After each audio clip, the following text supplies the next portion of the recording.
அனைவருக்கும் இந்த மகிழ்ச்சியான நேரத்தில் முதல் திருநாள் வாழ்த்துக்களை தெரிவித்துக் கொள்கிறோம்.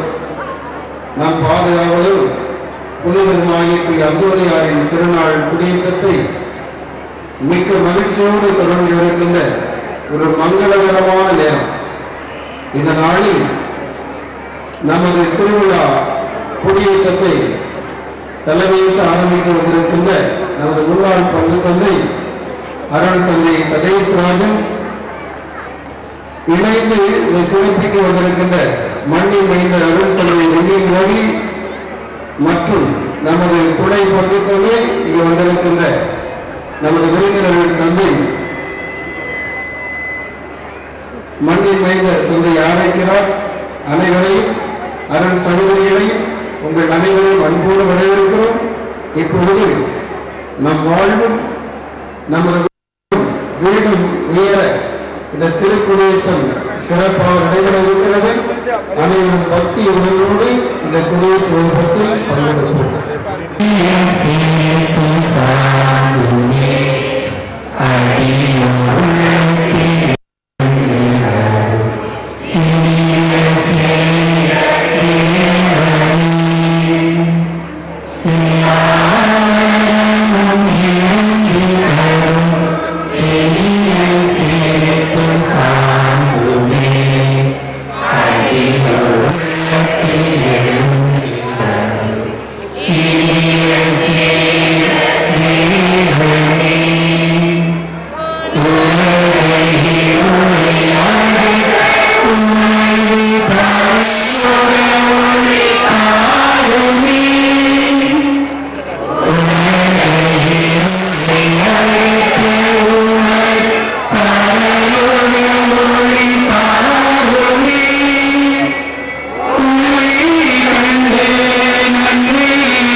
ஆண்டவருடைய பெயரால் எங்களுக்கு உதவி உண்டு.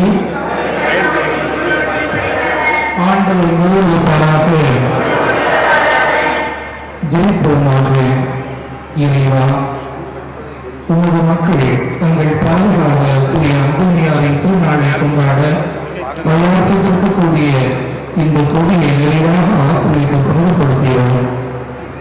கொடிய உயிரை ஏற்றப்படுவது போல இவர்கள் அனைவரின் உடல்களும் விண்ணக நோக்கி உயர்த்தப்படுவதாக.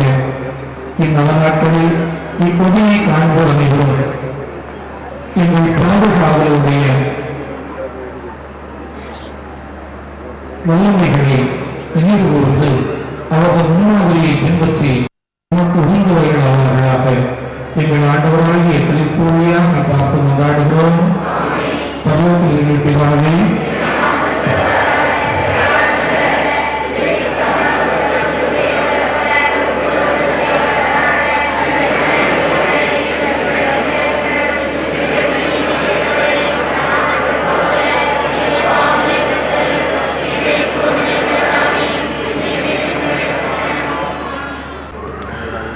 தூய அந்தோனியாரின் பாடலை பாடுவோம்.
நமது ஆண்டவராகிய இயேசு கிறிஸ்துவுக்கு மிகவும் நெருக்கமானவர்களே,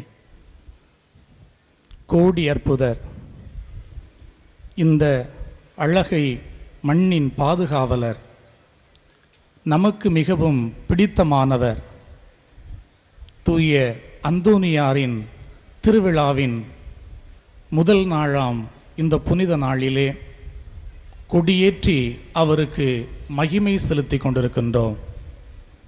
இந்த பெருமையான நாளிலே நாம் சிந்திக்கக்கூடிய கருத்தாக நமக்கு கொடுத்திருப்பது புனித நற்கருணை முன்னேற்றம். இதனை மாலை வேளையில் சிந்திக்க நாம் அனைவரும் அழைக்கப்படுகின்றோம். அன்பான இறைமக்களே, புனிதரும் நற்கருணையும் என்று சிந்தித்து பார்க்கக்கூடிய வேளையிலே புனிதர் திவ்ய நற்கருணையின் மீது ஆழமான விசுவாசம், ஈடுபாட்டுள்ள அன்புணர்வை நிறைவாக கொண்டிருந்தார்கள். 3 நிகழ்வுகள் அவருடைய வாழ்க்கையிலிருந்து நமக்கு இதனை உணர்த்துகின்றன. ஒரு நிகழ்வு பள்ளி பருவத்திலே, மற்றொரு நிகழ்வு குருத்துவ பயிற்சி காலத்திலே, மற்றொரு நிகழ்வு நற்செய்தி பணியாற்றும் குருவான நிறத்திலே. ஆம் அன்பார்ந்த இறை மக்களே, பள்ளியிலே படிக்கும் மாணவனாக விளங்கிய பெர்தினாந்து நாளும் ஆலயம் தேடி ஓடுவார் திவ்ய பலி பூசையை பங்கேற்பதற்காக. அவ்வாறு நாளும் நற்கருணை ஆண்டவரை சந்திக்க வேண்டும், நற்கருணை ஆண்டவரை உட்கொள்ள வேண்டும், அவர் தனக்கு கொடுக்கக்கூடிய ஆற்றலை, வல்லமையை, சக்தியை தன் வாழ்க்கையிலே அனுபவிக்க வேண்டும் என்பதற்காக மழையென்றும் பாராமல், பனியென்றும் பாராமல், குளிரென்றும் பாராமல் ஒவ்வொரு நாளும் அதிகாலையிலே தனது பங்கு ஆலயத்திற்கு சென்று திருப்பலியிலே பங்கெடுத்து நற்கருணை வாங்கி ஆண்டவரை ஆராதித்து வந்தார். அந்த அளவு அந்தோனியார் பெர்தினாந்து என்ற தன் இயற்பெயரை கொண்ட மாணவர் மிகவும் தனது இளம் பிராயத்திலே நற்கருணையின் மீது ஆழமான விசுவாசம் கொண்டிருந்தார். பேதுரு கூறுகிறார், சாத்தான் யாரை விழுங்கலாம் என்று கர்ச்சிக்கும் சிங்கம் போல் சுற்றித் திரிகிறது என்று. இந்த மாணவன் நாளும் திருப்பலியிலே பங்கெடுக்கிறான், ஆர்வத்தோடு இருக்கிறான், நற்கருணையின் மீது ஒரு தாகத்தை, ஒரு ஆவலை கொண்டிருக்கிறான் என்பதை உணர்ந்த சாத்தான் ஒரு மாபெரும் அகோர உருவமாக பெர்தினாந்து என்ற மாணவன் முன்பு தோன்றுகிறது. அவனை பயமுறுத்தத்தக்கதாக கொக்கரிக்கின்றது.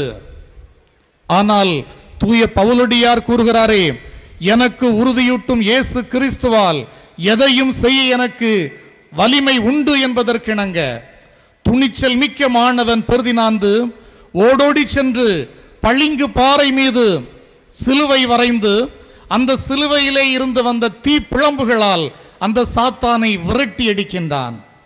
இவ்வாறு மாணவ பருவத்திலேயே சாத்தான் பொறாமைப்படக்கூடிய அளவு நற்கருணையின் மீது நமது புனிதர் மிகவும் ஆழமான பக்தியும் விசுவாசமும் அன்புணர்வும் கொண்டிருந்தார்கள்.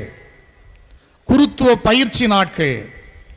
தோட்ட வேலை செய்து கொண்டிருக்கிறார். ஒரு நாள் அந்த வேலை நடக்கும் இடத்திற்கு அடுத்தாற்போல ஆலயம் காணப்படுகிறது. ஆலயத்திலே சென்று அந்த திருப்பலியிலே பங்கெடுக்க ஆசை. ஆனால் அதிபரின் கட்டளை தோட்ட வேலை செய்ய வேண்டும் என்று.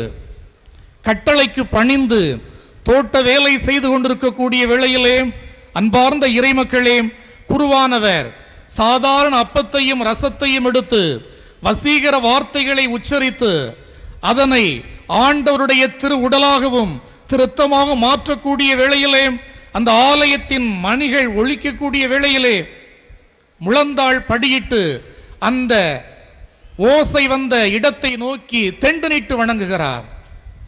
இறைவன் ஆச்சரியத்தை அங்கு காட்டுகின்றார். ஆலயத்தின் சுவரானது இரண்டாக பிரிக்கப்படுகிறது.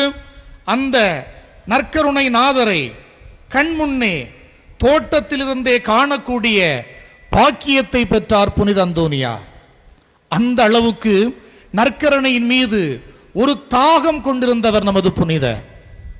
குருத்துவ பயிற்சி நாட்கள் முடிந்து குருவாக உருவாகி நற்செய்தி பணியாற்றும் காலம்.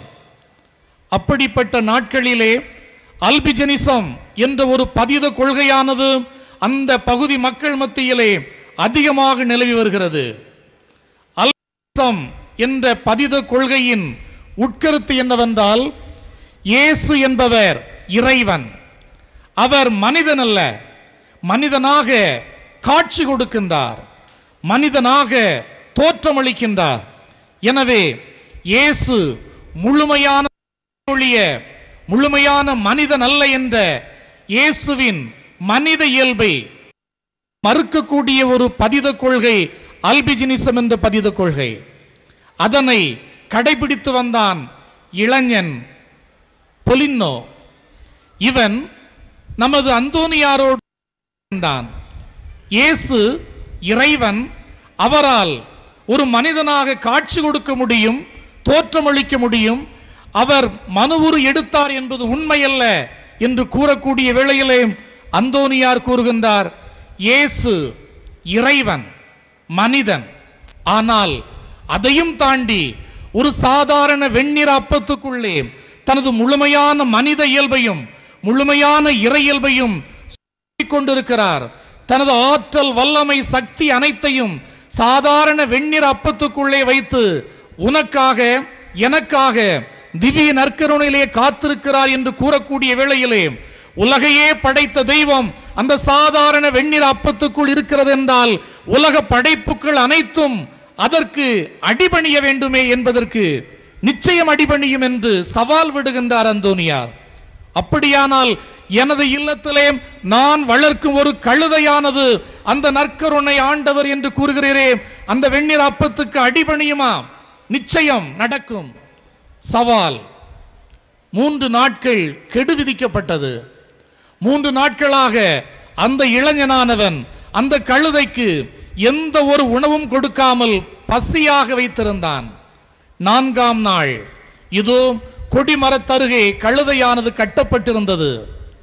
திவ்ய நற்கருணை ஏந்தி அந்தோனியார் வருகின்றார். பீடச்சிறார்கள் எரியும் மெழுகுதிரியோடு ஒலிக்கும் மணியோடு வரக்கூடிய வேளையிலே அந்த இளைஞனானவன் கழுதைக்கு சுவைமிக்க கொள்ளு என்ற உணவை கொடுத்து கழுதையை திசை திருப்ப முனைகின்றான். ஆனால் திவ்ய நற்கருணை நம் ஆண்டவர் இயேசு கிறிஸ்து அன்பொழுக அந்த விலங்கை பார்த்த வேளையிலே அந்த கழுதையானது எந்த ஒரு நிலையிலும் மயங்காமல் ஆண்டவர் இயேசு கிறிஸ்துவின் முன்பு முழந்தாள் படியிட்டு தெண்டனிட்டு ஆராதித்தது. ஆம் அன்பார்ந்த இறைமக்களே, இந்த 3 நிகழ்வுகளின் மூலமாக நமது பாதுகாவலருக்கும் திவ்ய நற்கருணைக்கும் இடையே இருந்த நெருக்கமான உறவை நாம் அறிந்து கொள்கிறோம். நற்கருணை என்பது என்ன என்று பார்க்கக்கூடிய வேளையிலே இரண்டாம் வத்திக்கான் சங்கம் அத்தியாயம் திருவழிபாடு எண் 42 கூறுகிறது, நற்கருணை அன்பின் அருட்சாதனம், ஒற்றுமையின் அடையாளம், பரம அன்பின் பிணைப்பு, பாஸ்கா விருந்து. இதில் கிறிஸ்து உண்மையாகவே உண்ணப்படுகிறார், இதை உண்பவரின் உள்ளம் அருளால் நிரப்பப்படுகிறது என்று கூறுகிறது. இதுதான் அன்பார்ந்த இறைமக்களே 2000 ஆண்டளவாக தாய் திருச்சபை நற்கருணையின் மீது கொண்டிருந்த விசுவாச கோட்பாட்டின் சுருக்கம். இதிலே முக்கியமான ஒரு பண்பு அந்தோனியாருக்கு பிடித்திருந்தது. அதுதான் இதில் இயேசு உண்மையாகவே உண்ணப்படுகின்றார். ஆண்டவர் இயேசு கிறிஸ்துவின் உண்மை பிரசன்னம் நிறைவாக முழுமையாக திவ்ய நற்கருணை இருக்கிறது என்பதை தன் வாழ்வில் ஒவ்வொரு நொடியும் நமது பாதுகாவல் அனுபவித்த ஒரே காரணத்தினால்தான் சிறு வயதிலேயே நற்கருணை பலியில் பங்கேற்க ஓடோடி சென்றார். குருத்துவ பயிற்சி நாட்களிலே எங்கிருந்தாலும் வசீகர வார்த்தை ஒலிக்கக்கூடிய வேளையிலே அந்த பக்கத்தை நோக்கி தெண்டனிட்டு வணங்கி ஆராய்த்தார். சாதாரண ஒரு கழுதையை கூட நற்கருணை ஆண்டவர் முன்பு மண்டியிட்டு பணிய வைத்தார். ஆம், இதுதான் அன்பார்ந்த இறைமக்களே நற்கருணையோடு நமது புனிதர் கொண்டிருந்த உறவு. நற்கருணையிலே நம் ஆண்டவர் இயேசு கிறிஸ்துவின் முழுமையான பிரசன்னத்தை அவர் உள்ளூர உணர்ந்தார். இந்த உறவை எவனொருவன் கொண்டிருக்கிறானோ அவன் வாழ்வில் முன்னேற்றமடைய முடியும் என்பதைத்தான் நவநாளின் முதல் நாள் இந்நாள் நமக்கு உணர்த்துகிறது.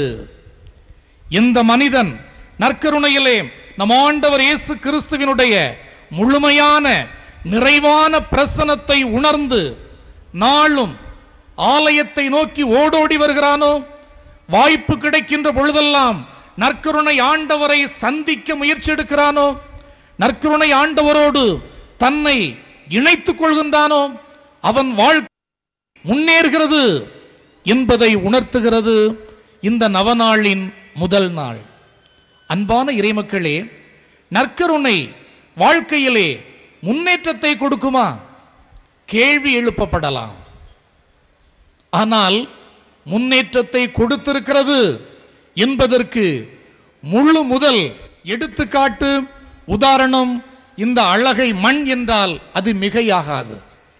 25 ஆண்டளவாக இந்த தாய்மார்கள், இந்த பாட்டிமார்கள், இந்த ஊர் பெரியவர்கள் ஒவ்வொரு நாளும் 24 மணி நேரத்திலே கிட்டத்தட்ட 14 மணி நேரங்கள் ஆலயத்திலே அமர்ந்து நற்கருணை சந்தித்துக் கொண்டிருக்கிறார்களே.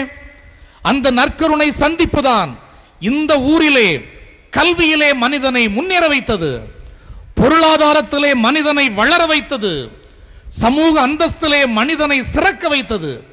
இதுதான் உண்மை. இதுதான் நற்கருணை ஒரு வாழ்விலே மனிதனில் உயர்வை வளர்ச்சியை கொடுக்கும் என்பதற்கான எடுத்துக்காட்டு. அதே வேளையிலே நான் வேறு ஏதும் முன்னேற்றம் உண்டா என்ற சிந்தனையோடு எனது அன்னம்மாள் ஆலயத்திலே அமர்ந்து சிந்தித்துக் கொண்டிருந்தேன். நற்கருணை ஆண்டவரே, எனது அன்பு மக்களுக்கு உம்மை பற்றி சில வார்த்தைகளை உச்சரிக்க வேண்டும், செய்தியை சொல்லும் என்று இன்று அமர்ந்திருந்த நேரத்திலே அப்படியே தூங்கிவிட்டேன். கொஞ்ச நேரம் கழித்து சில உணர்வுகள் என்னிலே புலப்பட்டன. மகனே, ஏதோ கல்வியில் மட்டும் நான் முன்னேற்றத்தை கொடுப்பவன் அல்ல. மகனே, ஏதோ பொருளாதாரத்தில் மட்டும் நான் முன்னேற்றத்தை கொடுப்பவன் அல்ல. மகனே, ஏதோ சமூக அந்தஸ்தில் மட்டும் நான் மக்களுக்கு முன்னேற்றத்தை கொடுப்பவன் அல்ல. மாறாக உறவுகளில் முன்னேற்றத்தை கொடுக்கிறேன் நான். பணியிலே வளர்ச்சியை கொடுக்கின்றேன் நான். குடும்பத்தை வழிநடத்துதலிலே நான் முன்னேற்றத்தை கொடுக்கிறேன். போய் சொல் என்ற உணர்வு என்னிலே விழுந்தது. அன்பார்ந்த இறைமக்களே, கல்வி முன்னேற்றம், சமூக அந்தஸ்திலே முன்னேற்றம், பொருளாதார வளர்ச்சியிலே முன்னேற்றம், இதை மட்டுமல்ல இந்த நற்கருணை ஆண்டவர் நமக்கு கொடுக்க காத்திருப்பது, மாறாக நமது உறவுகளில் முன்னேற்றத்தை கொடுக்க ஆசை மேல் ஆசையாக இருக்கிறார். குடும்பங்களை, இந்த ஊரை, இந்த சமூகத்தை வழிநடத்துதலிலே வளர்ச்சியை கொடுக்க அவர் ஆசையாக இருக்கிறார். நாம் செய்யும் பணியிலே, நாம் செய்யும் வேலையிலே முன்னேற்றத்தை கொடுக்க ஆண்டவர் உனக்காக எனக்காக காத்திருக்கிறார். இது உண்மை. வழிகாட்டுதலில் முன்னேற்றம் என்று பார்க்கக்கூடிய வேளையிலே அன்பார்ந்த இறைமக்களே, இந்த தமிழ் மண்ணிலே கிட்டத்தட்ட 20 மறை மாவட்டங்கள் இருக்கின்றன. அதில் ஒன்றுதான் அருகே இருக்கும் கோட்டாறு மறை மாவட்டம். இந்த கோட்டாறு மறை மாவட்டம் எப்பொழுது உதித்ததோ அப்பொழுது அந்த மறை மாவட்டத்தின் முதல் ஆயர் தனது லெட்டர் பேடிலே முதல் ஒரு கடிதம் எழுதுகிறார். எதற்காக? நான் இந்த மறை மாவட்டத்தை வழி நடத்துவதற்கு நற்கருணை ஆண்டவருடைய ஆற்றலை எனக்கு பெற்றுத்தர 24 மணி நேரமும் நற்கருணை ஆண்டவரோடு அமர்ந்திருந்து ஜெபிக்கக்கூடிய ஒரு கார்மேல் சபை அருட்சகோதரிகள் கன்னியர் மடம் எனக்கு வேண்டும் என்று எழுதினார். ஆம் அன்பார்ந்த இறைமக்களே, தான் இன்றும் நாம் பார்க்கலாம். சவேரியார் பேராலயத்திலே அந்த அருட்சகோதரிகள் ஒவ்வொரு நொடியும் அந்த மறை மாவட்டத்திற்காக நற்கருணை பிரசனத்திலே அமர்ந்திருந்து ஜெபித்துக் கொண்டிருப்பது உண்மை, மறுக்க முடியாது. இந்த தமிழ் மண்ணிலே 20 மறை மாவட்டங்கள் இருக்கக்கூடிய வேளையிலே அனைத்திலும் ஒப்பற்று திளங்கக்கூடிய அளவுக்கு இந்த கோட்டாறு மறை மாவட்டம் வளர்ந்திருக்கிறது என்றால் இதுதான் உண்மை. ஆம், வாழ்விலே வழிகாட்டுதல் வேண்டும், வழிகாட்டக்கூடிய ஞானம் வேண்டும். என் குடும்பத்திலே என் குழந்தையை வழிநடத்தக்கூடிய ஞானத்தை தா, எனது உடன்பிறப்புகளை வழிநடத்தக்கூடிய ஞானத்தை தா, எனது மனைவி என் கணவன் என் சொல்லை கேட்டு நடக்கக்கூடிய ஞானத்தை தா என்று ஏங்கக்கூடிய ஒவ்வொரு நபரும் தேடி வரக்கூடிய ஒரே இடம் திவ்ய நற்கருணை பேழை. எவ்வளவோ நேரம் எதற்கெல்லாம் செலவழிக்கின்றாயே, உனது குடும்பத்தை வழிநடத்த, இந்த ஊரை வழிநடத்த, எதிலே நீ பொறுப்பாளனாய் இருக்கின்றாயே உன் அன்பியத்தை வழிநடத்த ஞானத்தை கேட்க வேண்டிய இடம் திவ்ய நற்கருணை. கேட்டுப்பார், தெய்வீக ஆசீர்வாதங்களை உனக்கு நிறைவாக தர காத்திருக்கிறார். ஆம் அன்பார்ந்த இறைமக்களே, 2 அருட்சகோதரிகளை சந்தித்தேன். பணி என்ற ரீதியிலே சிந்திப்போம். 2 அருட்சகோதரிகளும் என்னோடு குறுமடத்திலே இறையியல் படித்தவர்கள். ஒருவர் படிக்க வருவதற்கு முன்பே கல்லூரி பேராசிரியராக இருந்தார், மற்றவர் ஒரு சாதாரண MA பட்டதாரியாக இருந்தார். அந்த கல்லூரி பேராசிரியை மிக சிறப்பாக படிப்பார். இவரோ மிக கடினப்பட்டு படித்து பாஸ் பண்ண முயற்சி எடுப்பார். இருவரையும் சமீபத்திலே சந்திக்க வாய்ப்பு கிடைத்தது. அந்த பேராசிரியை சந்தித்தேன். அருட்சகோதரி அவர்களே, எப்படி இருக்கிறீர்கள் என்று. வாழ்க்கை அடிக்கிறது. நான் கல்லூரியிலே பேராசிரியராக இருக்கிறேன். யாரும் என்னை புரிந்து கொள்வதில்லை, யாரும் என்னை ஏற்றுக்கொள்வதில்லை, எதற்கு வந்தேன் என்றே தெரிவதில்லை என்று தன் உள்ள கிடக்கைகளை உளறிக் கொண்டிருந்தார்கள். ஏதோ அவர்களுக்கு அறிவுடையவன் போல ஒரு கேள்வியை கேட்டேன். சகோதரி, நமது ஜெப வாழ்வு எப்படி இருக்கிறது என்று. அவர்கள் சொன்னார்கள், என்ன ததேயூஸ், பணிதானே ஜெபம், ஜெபம்தானே பணி, இதற்காக நேரத்தை ஒதுக்க வேண்டுமா என்று கூறிவிட்டு சிரித்து சென்றார்கள். அதே வேளை கஷ்டப்பட்டு படித்து பாஸ் பண்ண முயற்சி எடுத்து ஜஸ்ட் பாஸ் பண்ணிய அந்த அருட்சகோதரியை சந்தித்தேன். சகோதரி அவர்களே, எப்படி இருக்கிறீர்கள் என்று. அவர்கள், நான் என் சபையிலே மாநில தலைமை சகோதரியாக இருக்கிறேன் என்று சொன்னார்கள். அதிர்ந்து போனேன். மிகவும் கஷ்டப்படுவீர்களே, எப்படி இந்த ஒரு மிகப்பெரிய பொறுப்பிலே இருந்து சிறப்பாக பணியாற்ற முடிகிறது? எதிர்ப்புகள் அதிகமாக இருக்குமே, ஜாதிய பிரிவுகள் உங்களை ஆட்டி படைக்குமே என்றெல்லாம் கேட்டேன். அவர்கள் சொன்னார்கள், உண்மையிலே எவ்வளவுதான் பணி இருந்தாலும் நற்கருணை ஆண்டவர் முன்பு அன்னை தெரசா போல நாளும் 1 மணி நேரம் அமர்ந்து விடுவேன். பாதி நேரம் தூங்கலாம், மீதி நேரம் ஜெபிக்கலாம். ஆனால் 1 மணி நேரம் என்னை அழைத்த என் தெய்வத்தோடு அமர்ந்திருப்பேன். நான் சொல்வதை கேளாத சகோதரிகளின் மாநிலத்திலே இல்லை என்று புன்முறுவலோடு சொன்னார்கள். ஆம் அன்பார்ந்த இறை மக்களே, பெரிய ஞானியாக இருக்கலாம், பெரிய அறிவாளியாக இருக்கலாம், உன் பணியிலே நீ காரணமில்லாமல் தேவையில்லாமல் தீர்ப்பிடப்படுவாய், குற்றவாளியாக கோர்ட்டுக்கு செல்வாய். ஏன் பல நேரங்களிலே இகழ்த்துரைக்கப்படுவாய், அவமானப்படுத்தப்படுவாய். அனைத்து பழிப்புரைகளும் உன்னை தேடி வரும். அப்படிப்பட்ட வேளையிலே மன அமைதி வேண்டுமா? எதையும் தாங்கும் இதயம் வேண்டுமா? நீ தேடி செல்லக்கூடிய ஒரே இடம் திவ்ய நற்கருணை மட்டுமே. அந்த கொடுத்த அதே அருளை, அந்த அருட்சகோதரிக்கு கொடுத்த அதே அருளை இந்த நற்கருணை ஆண்டவர் உனக்கும் தர காத்திருக்கின்றார். நிறைவாக அன்பான இறைமக்களே, வாழ்க்கையிலே உறவுகள் நமக்கு மிக தேவையாக இருக்கின்றன. உறவிலே முன்னேற்றத்தை கொடுப்பது நற்கருணை மட்டுமே. ஆவி கூட்டம் என்று ஒன்று நடந்து கொண்டிருந்தது, அருங்கொடை குழுஜப மாநாடு. எனக்கு சற்று அதிலிருந்து விலகி செல்லக்கூடிய ஆசை இருப்பின் நண்பர்கள் அழைத்தார்கள் என்று அந்த குருக்களோடு அமர்ந்திருந்தேன். அவர்கள் தங்கள் உள்ள கிடக்கைகளை பகிர்ந்து கொண்டார்கள். நாம் அந்த அருங்கொடை மாநாடு நடத்துகிறோம், இதில் மக்களுக்கு மன நிறைவை தரக்கூடியது எது? எது மக்கள் மிக சிறப்பாக நினைக்கிறார்கள் என்று கூறக்கூடிய வேளையிலே சிலர் சொன்னார்கள், நாம் போதிக்கும் நற்செய்தி வாசகங்கள், நாம் குணமளிக்கும் நிகழ்வுகள் என்றெல்லாம் சொல்லிக் கொண்டிருந்த பொழுது ஒரு வயதான குருவானவர் கூறினார், அல்ல, நாம் கடைசியில் அவர்களை அனைவரையும் மன்னிக்க வைக்கிறோம்.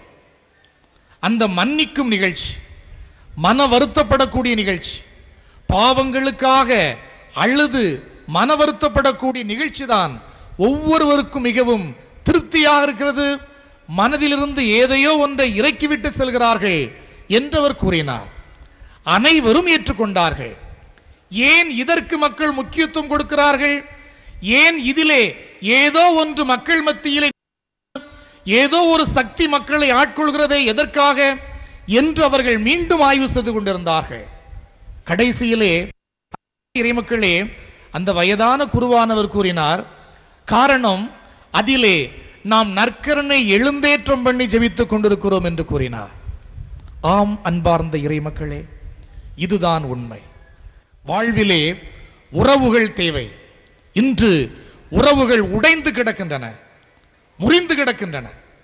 இந்த இணைய வேண்டும், சரி செய்யப்பட வேண்டும் என்றால் அதற்கு தேவை மன்னிப்பு. அந்த மன்னிப்பை, அந்த மன்னிக்கும் மனநிலையை உனக்கு தர கூடிய ஆற்றலை உடையது திவ்ய நற்கருணை மட்டுமே. அப்படி என்றால் வாழ்விலே நீ உறவிலும் வளர திவ்ய நற்கருணை தான் இன்றியமையதாக இருக்கிறது. இதனை நமது முன்னோர்கள் முற்றிலுமாக தெரிந்த காரணமாக இருந்ததனால்தான் நாளும் ஆலயம் நோக்கி ஓடி வருகிறார்கள். பாட்டிகள் ஆலயம் நோக்கி ஓடி வந்து மணிக்கணக்காக திவ்ய நற்கருணை சந்தித்துக் கொண்டிருக்கிறார்கள் என்றால் காரணம் இதுதான். அவர்கள் தங்கள் வாழ்வின் ரகசியத்தை முற்றிலும் தெரிந்து கொண்டார்கள். அன்பான இளைய தலைமுறையே, மாணவ மணிகளே, உங்களையே பாருங்கள். இந்த விழா தொடங்கி குறைந்தது 100 ஆண்டுகளுக்கு மேல் இருக்கும், நிச்சயம் இருக்கும். நமது முப்பாட்டன்காரர்கள் தொடங்கிய விழாவை இன்றும் தொடங்கி அதிலே உள்ளூர மகிழ்கின்றோம். ஆயிரக்கணக்கான மைல்களுக்கு அப்பால் இருக்கும் இந்த மண்ணின் மகன் மகள் கூட இந்த நாளிலே, இந்த நொடியில், இந்த நேரம் எங்கள் ஆலயத்திலே கொடியேற்றப்படும் என்று நினைத்து குதூகலம் அடைகின்றான், ஆனந்தம் அடைகின்றான். அப்படிப்பட்ட அளவு இந்த விழாவானது உனது இரத்தத்தோடு இரத்தமாக இணைந்து விட்டது. இதுவும் முன்னோர்கள் ஏற்படுத்திய ஒரு நிகழ்வுதான். அதுபோல நற்கருணை சந்திப்பும் திவ்ய நற்கருணை திருப்பலியிலே பங்கேற்பும் அதே முன்னோர்கள் ஏற்படுத்திய நிகழ்வுதானே. அதிலே நீ ஏன் பின்வாங்குகிறாய்?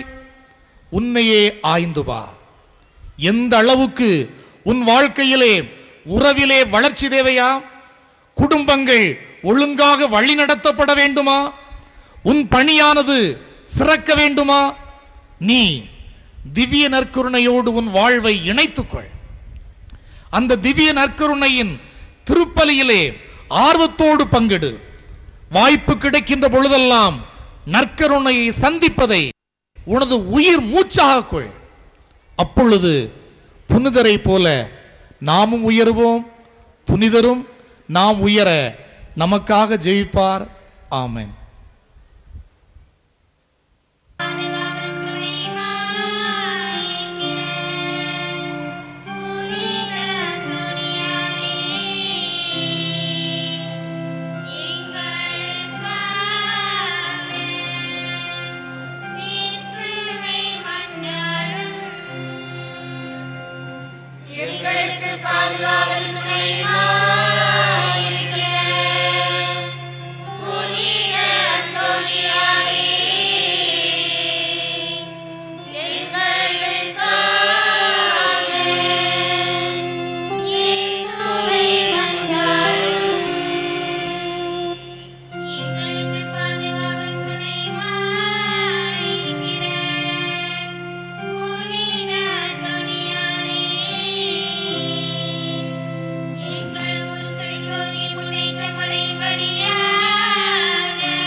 புகழ்கின்றோம்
நம் பாதுகாவலரின்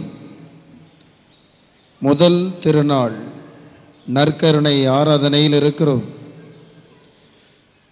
அனைத்து வல்லமையும் தன்னகத்தே உள்ளடக்கி நிற்கின்ற ஆற்றலின் பெட்டகமாக விளங்குகின்ற நற்கருணை ஆண்டவர் இயேசுவின் பிரசன்னத்தில் இருக்கிறோம். அனைவரும் முழந்தாளிடுவோம். கூடுமானவரை சிரமங்களை பாராது வல்லமை நிறைந்த ஆண்டவர் திருமுன் அனைவரும் முழந்தாளிடுவோம். கரங்களை குவிப்போம். நமது வாழ்வின் முக்கியமான தருணம் இது. இந்த நாளில் நாம் ஆண்டவர் திருமுன்னால் தண்டனிட்டு பணிந்து நமது நன்றியறிதலையும் நமது வேண்டுதலையும் செலுத்துவோம். எங்கள் ஆண்டவராய் இயேசு கிறிஸ்துவே, அருமையான இந்த மாலை நேரத்தில் அன்பு நிறைந்த நெஞ்சங்கள் கொண்ட மக்கள் கூடி வர நற்கருணை உருவில் எங்களை ஆசீர்வதித்து கொண்டிருப்பதற்காக நன்றி செலுத்துகிறோம். ஆண்டவரே, நீர் திருவாய் மலர்ந்து கற்பித்த வார்த்தைகளை நாங்கள் நினைவு கூறுகின்றோம். 2-3 பேர் எங்கே கூடி ஜெபிப்பீர் அங்கே நான் இருப்பேன் என்று கூறினீர். உமது வார்த்தை என்றுமே மாறாதது. உமது வார்த்தை வாழ்வு தரக்கூடியது. உமது வார்த்தை எங்களை வாழ்வாங்கு வாழ வைப்பது என்பதை நம்பி ஜெபிக்கிறோம். நற்கருணை ஆண்டவரே, என் மத்தியிலிருந்து இதோ என் மக்கள் அனைவரையும் ஆசீர்வதித்து கொண்டிருப்பதற்காக நன்றி செலுத்துகிறோம். இதோ எங்கள் பாதுகாவலரின் முதல் திருநாளை தொடங்கியிருக்கின்ற நேரத்தில் இன்று காலையில் நவநாள் திருப்பலியை சிறப்பித்த ஊர் நாடார் மக்கள், குடும்பங்களை சார்ந்த மக்களையும் எம் பங்கு மக்களை பாலர் சபையினரையும் அன்போடும் திருப்பாதம் ஒப்புக் கொடுக்கிறோம். ஆண்டவரே, எங்கள் எண்ணமேக்கமெல்லாம் இதோ முத நற்கருணை பிரசன்னத்தை சுற்றி நிற்கிறது. இதை அன்போடு முத ஆசீர் வேண்டி பணிந்து நிற்கின்ற மக்கள் ஆசீர்வதிப்பீராக. முத நற்கருணை பிரசன்னம் இன்றைய மக்கள் அனைவருக்கும் முன்னேற்றத்தை தருவதாக. இந்த நாளில் இந்த அருமையான திரு நிகழ்ச்சியில் கொடியேற்று நிகழ்ச்சியை ஆரம்பித்து வைத்த முன்னாள் பங்கு தந்தை ததேஸ் ராஜன், உடன் சிறப்பிக்க வந்திருக்கின்ற அனைத்து அருள் தந்தையர்கள், அருள் சகோதரிகள், எம் பங்கு பேரவையினர், இறைமக்கள் அனைவரையும் திருப்பாதம் ஒப்புக் கொடுக்கிறோம். ஆண்டவரே, உமது அருட்கரங்கள் எங்கள் அனைவரையும் அணைத்து கொள்ளட்டும். எங்களில் நற்சுகத்தை, நல் மன அமைதி நிறைந்த வாழ்வை தருவீராக. ஆண்டவரே, அருளில் எங்களுக்கு முன்னேற்றம் தந்திருக்கிறீர். பொருளாதாரத்தில் முன்னேற்றம் தந்திருக்கின்றீர். படிப்பிலும் பல்வேறு திறமைகளிலும் முன்னேற்றம் தந்திருக்கின்றீர். நன்றி செலுத்துகிறோம். தொடர்ந்து என் மக்களை முன்னேற்ற பாதையில் வழி நடத்தும். இதோ இந்த நேரத்தில் உம் திருப்பிரசன்னத்தை சூழ்ந்து நிற்கின்ற சின்னஞ்சிறு குழந்தைகள் முதல் பெரியவர்கள் வரை அனைவரையும் ஆசீர்வதித்தருளும். ஒவ்வொரு குடும்ப தலைவரையும், குடும்ப தலைவியையும், சின்னஞ்சிறு குழந்தைகளையும், சிறுவர் சிறுமியரையும், படிக்கின்ற மாணவ செல்வங்களையும், எம் அன்புக்கும் நம்பிக்கைக்கும் பாத்திரமான இளம் பெண்களையும், பாசமிகு பெற்றோர்களையும், முதிர்ந்த பெரியவர்களையும் அன்போடு அர்ப்பணிக்கிறோம். ஆசீர்வதியும் ஆண்டவரே. அனைவரையும் நற்சுகத்தால் மன அமைதியால் நிறைத்தருளும். தொழில் வசதி வேண்டி குடும்பத்தின் முன்னேற்றத்திற்காக வெளியூர்களில், நாடுகளில் இந்நேரத்தில் உழைத்து கொண்டிருக்கக்கூடிய எம் மக்களை கடந்து உம் திருவருள் நிறைப்பதாக. உமது ஆசீர்வாதங்கள் அவர்களை சூழ்ந்து கொள்ளட்டும். ஆண்டவரே, கண்ணின் கருமணி போல எம் மக்கள் அனைவரையும், குறிப்பாக வெளியூர்களில் வெளிநாடுகளில் நேரத்தில் உழைத்து கொண்டிருக்கக்கூடிய மக்களை நீர் ஆசீர்வதித்தருளும். உடலால் வெகு தொலைவில் இருந்தாலும் உள்ளத்தால் இந்த ஊரில் இந்த மண்ணில் நிலைத்து நிற்கின்ற மக்களை ஆசீர்வதிப்பீராக. நற்சுகம் தருவீராக, நன்மை தந்தருள்வீராக.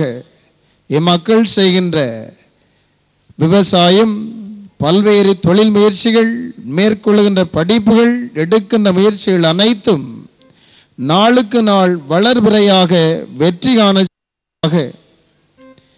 கல்வியில், ஒழுக்கத்தில், தெய்வ பயத்தில், மன அமைதி நிறைந்த வாழ்வில், நல்ல உறவில் நாளுக்கு நாள் நாங்கள் முன்னேற இந்நாள் தொடங்கி எங்களை ஆசீர்வதித்தருளும், எங்களை வழிநடத்தும்.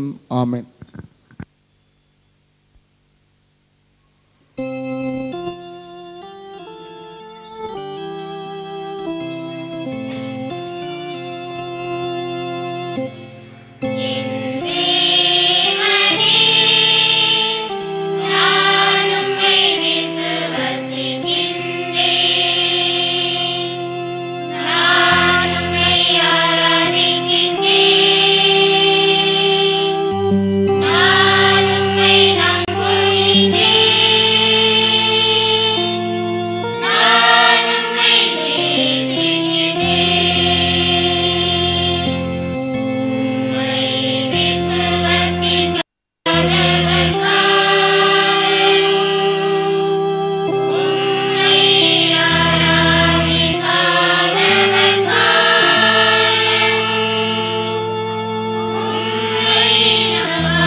ஜெபிப்போமாக. இறைவா, இந்த வியப்புக்குரிய திருவருட்சாதனத்திலே உம்முடைய திருப்பாடுகளின் நினைவை எங்களுக்கு விட்டு சென்றி உமது திருவுடல் திருரத்தம் இவற்றின் மறைபொருளை வணங்கும் நாங்கள் உமீட்பின் பலனை இடைவிடாமல் அனுபவிக்க அருள் புரியும். என்றென்று வாழ்ந்தார் என்று உம்மை மன்றாடுகிறோம்.